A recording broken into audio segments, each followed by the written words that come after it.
Hey guys, here is the sample slide for an interactive class. So right here, everything in this blue box, you can just ignore the rest on the side. This is just me showing you a sample slide.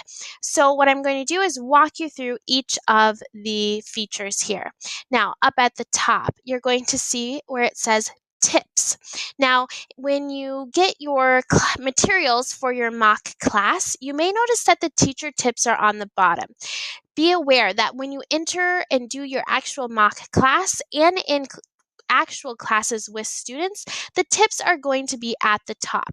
You're simply going to hover over that button that says tips, and down are going to drop those. And those are just going to be directions on how to teach the slides, which you're likely going to want to be glancing at during your lesson. Now, off to the left and the right, we have arrow buttons. These are simply just to go back and forth between the slides.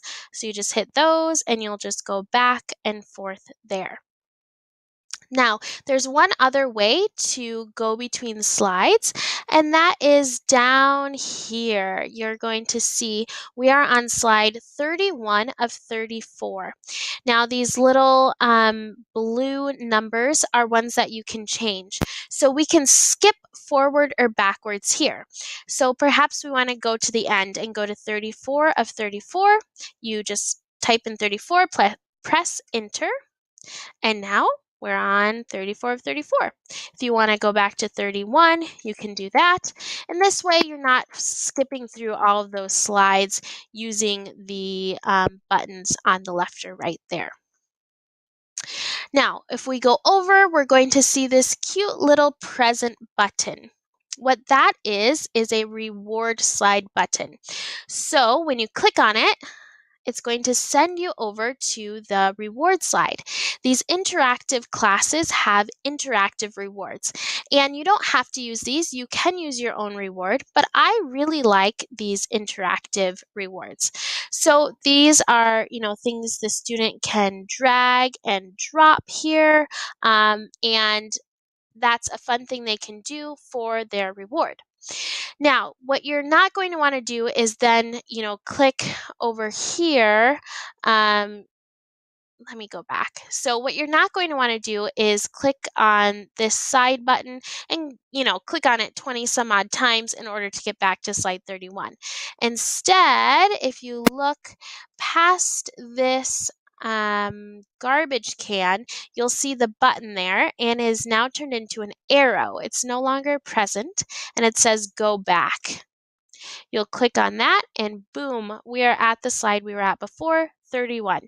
So that's really slick and it makes rewarding the student really easy. Just showing you an example there and back. Over here, you're going to see a little green button. What this does is it turns off your student's mouse, because occasionally you'll have a student who wants to just scribble all over the screen, and you may want to stop the student from doing that. So you're simply going to press that button. You'll see it's grayed out, and now the student's mouse is off. Your mouse is still on and you can continue to draw, but your student will not be able to. So this can be really useful. Just make sure you turn it back on by clicking it again when you're ready for the student to do some drawing on the screen or some dragging and dropping on the screen. The next button you'll see is a blue eraser. This is called the erase button.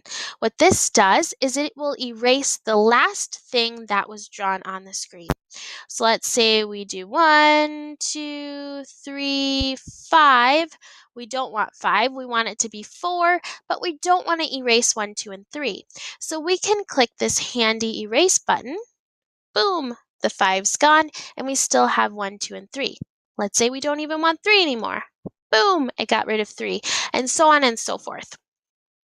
Now, let's say you want to delete the whole thing and put it right back to what it was when you first landed on the page, in which case you're going to do the next button, which is purple, restore page, and it's going to bring you right back to the original page. So any dragging and dropping that you did, any writing on the screen, it's all going to be erased as if you had landed on the page for the first time.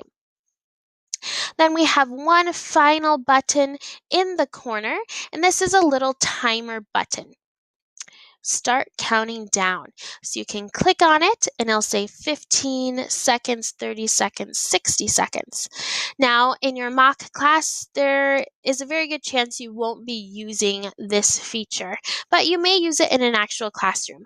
Occasionally, you'll have a slide where the student needs to say a certain number of words within 15 seconds. So, in which case, you would click 15 seconds. Then you can click start, and it's going to start counting down to 15 as a way to time the student to see how fast they can go.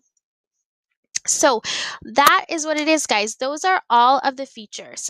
Also, occasionally you will see a feature where, and it's just a button really. On the slide, you'll just see a play button. If you see a play button, all you do is click on the play button just like you would with any other play button, and it will play audio for the student. So that's it, guys.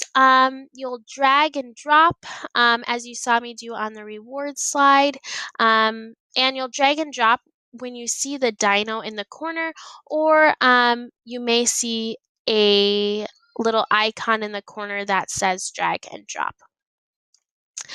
But yeah, so that's it. And I hope that this was really helpful for you guys.